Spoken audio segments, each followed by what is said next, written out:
It's May and it's time for camp number 5.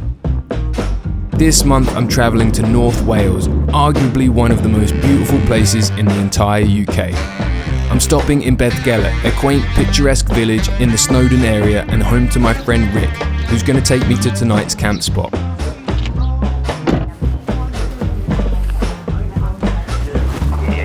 How are you? Hey dude. Good to see you. Stupid is a student. Amazing. I met Rick, or Dickie as he's known to me, over a decade ago at university.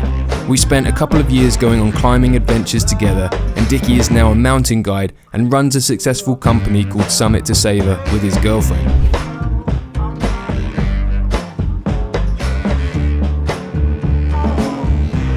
Lunch made, and last minute items grabbed, we were ready to set off for the mountains. It's not a long drive to the trailhead, however it felt great to be back in the passenger seat with Dickie, who I've done thousands of miles with in search of adventures. Dropping the van at the car park, it was time to take the ranger path to our destination.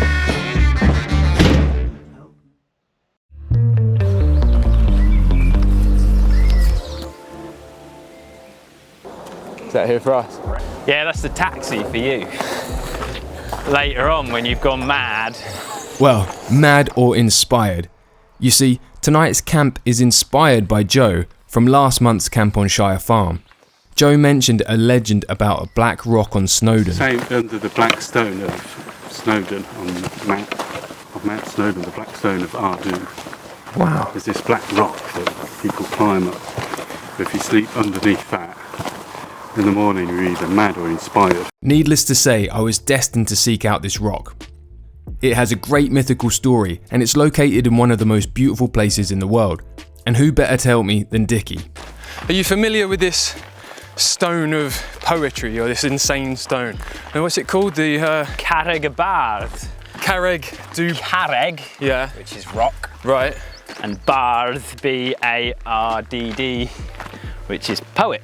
Poet's rock. Nice. You familiar with it? No, never heard of it Okay. before. Have you ever seen it before? I've climbed on it. Really? But I just know it as the Cloggy Boulder.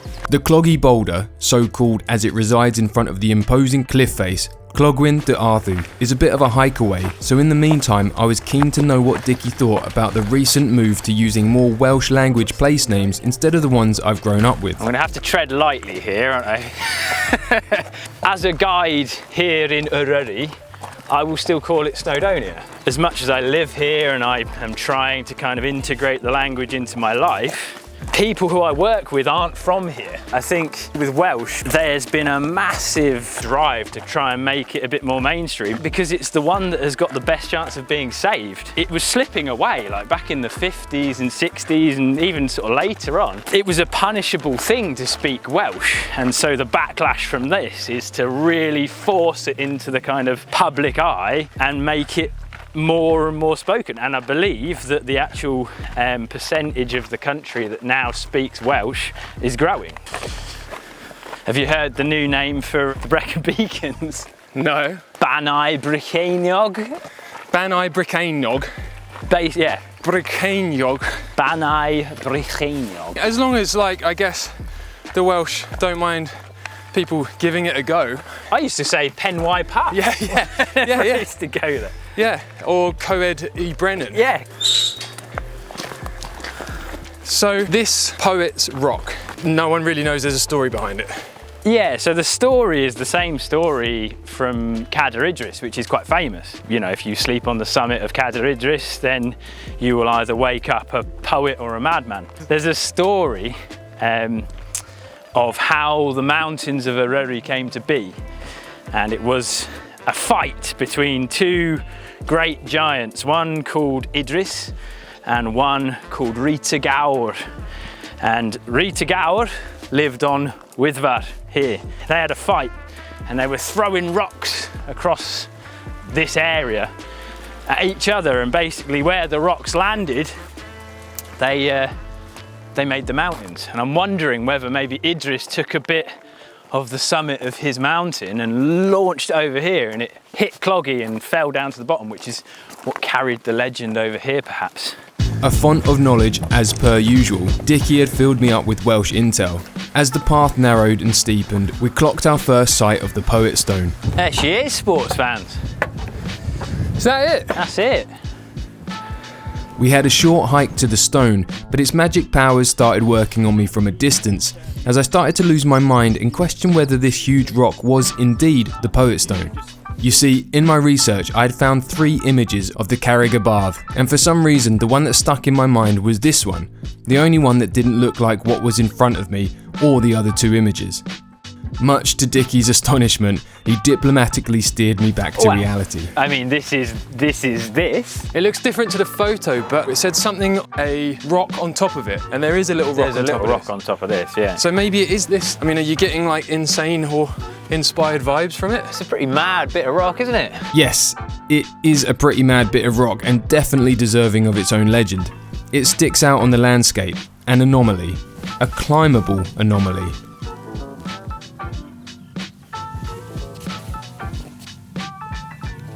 Dickie shot up the slab like it was a ladder and explored the top of the boulder. Nice.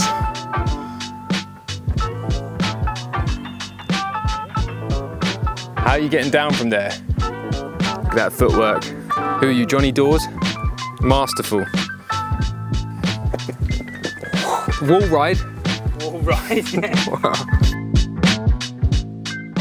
The day was moving on and it was time for Dickie to depart. So what happens? Do you just stay here? Or do we call the mountain rescue? Like, Well, do you just become the gibbering man of the rock? I might be running naked around these parts, pushing boulders over. I'll see the chopper. I'll be like, yeah. Yeah, not that chopper. Yeah, the other chopper. Well, thank you very much, Mr. D-Man, for the guiding here. No problem. Probably wouldn't have found it on my own, to be honest. But yeah, well, safe travels back, much appreciated, and I will let you know how I fare. Yeah, well, yeah, give us a shout when you're back down to safety tomorrow. Take it easy, dude.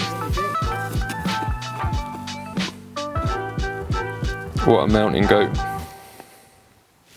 I'm on my own. It's always a bit weird when that happens. So now it's time to, I guess, investigate the rock a bit more, see where I'm gonna have a sleep. I am kind of being drawn to this side of the rock. There's some grass here, which is nice. God, look at that. It's weird. This is quite a seat in an amphitheatre, isn't it? To spend the night there. Seems naturally, you know, sheltered from rain.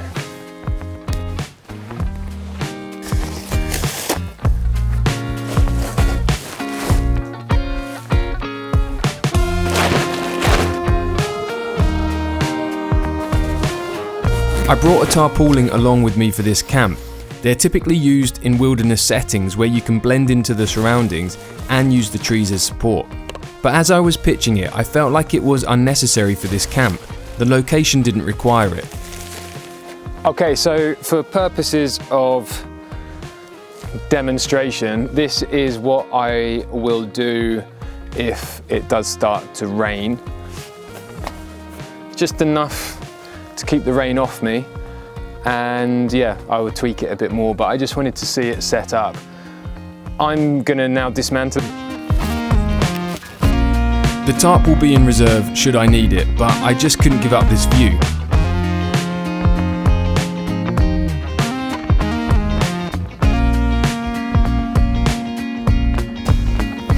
Okay, Dickie climbed up here earlier, and I kind of fancy going on top too. Okay, let's just see. Let's see how we get on. I'm not sure how I'm going to film this, but here we go.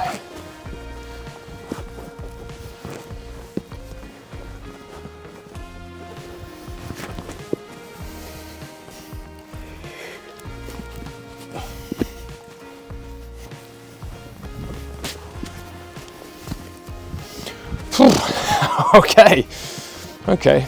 I'm on the Poet Stone, Carreg y Bardd. Carreg y Bardd. So this is the small rock on top of the big rock, but it's quite a big rock.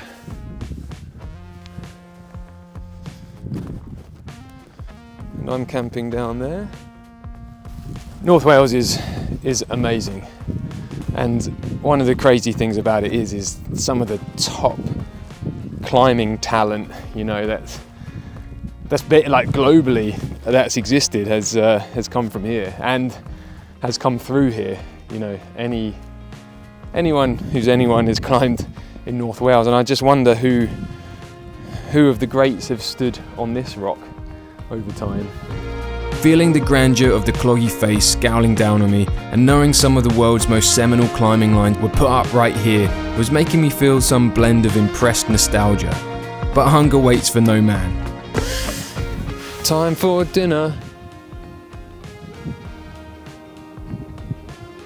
There's a safety helicopter. Well, there's a helicopter, probably mountain safety, coming out for me. There's a report of a guy going crazy. What if I've transitioned into craziness? If you're crazy, do you know you're crazy? Let's see what's for dinner, hey? I have 2 super rices. I have chosen this rice because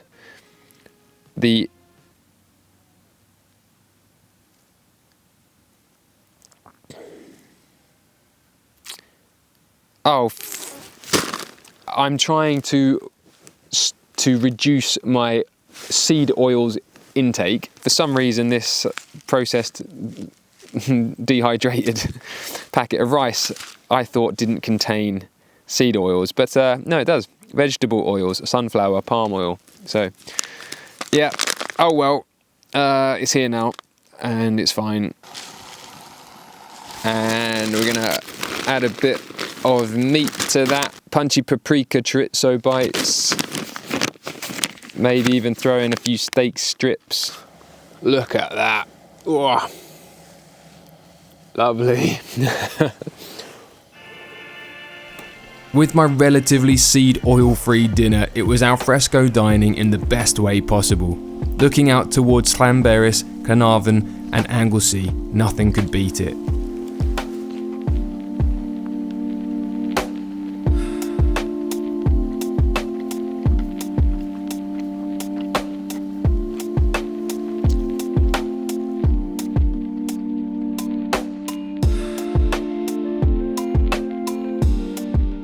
Okay, it's that time of the night to crack out the treats.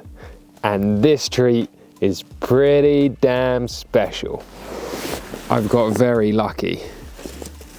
These are Charbonnel et Walker Pink Marc de Champagne truffles. Lightly dusted pink truffles with a milk chocolate butter and Marc de Champagne centre. They are really expensive. They're posh chocolate, and they're heavy and indulgent. They are bloody amazing, to be honest. Let's do it.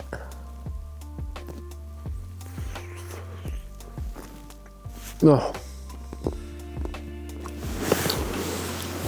God, so good, so good.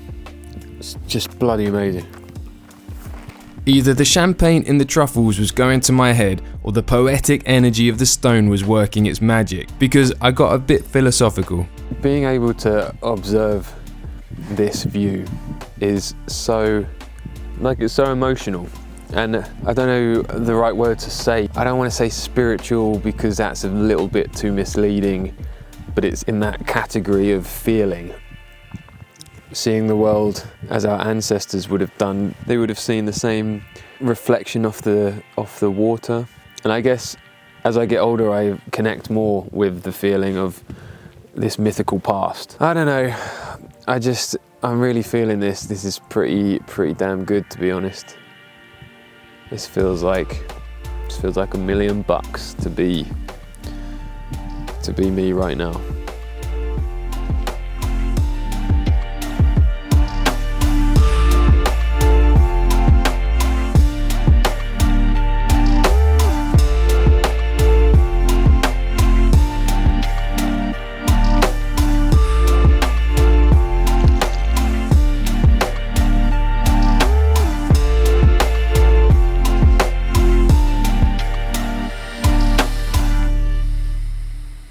I just kind of settled down to sleep and I just saw a shooting star. It was phenomenal. It was quite bright and it just happened in front of me, so felt like I should just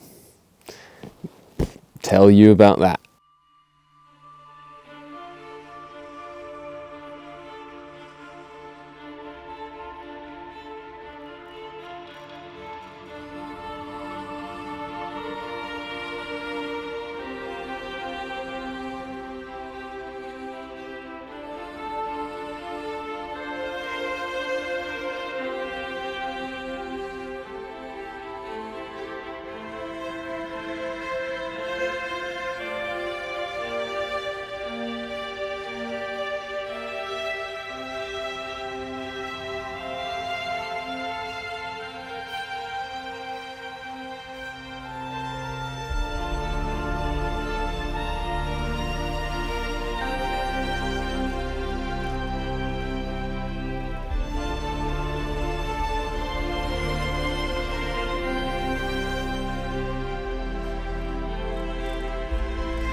An uneventful night had passed and I woke up to a damp fog that had descended in the valley.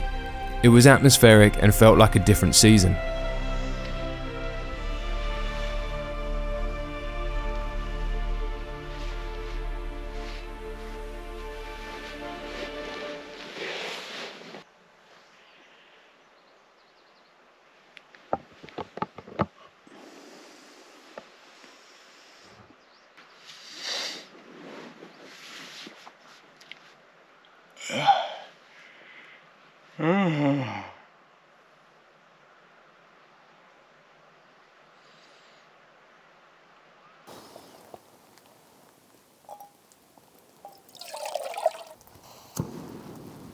I had a good night. I had a great night, actually. I have a kid now, so I'm used to waking up through the night. I have a 6-month-old. So I did wake up periodically through the night, but just kind of like open my eyes and then fall back asleep again. It was absolutely wonderful.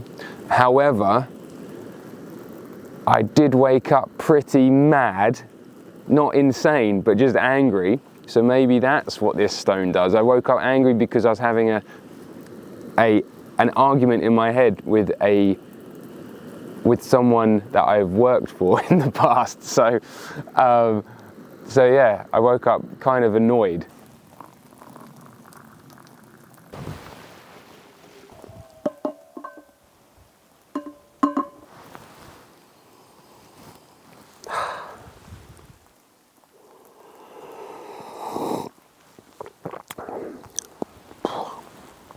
Delicious.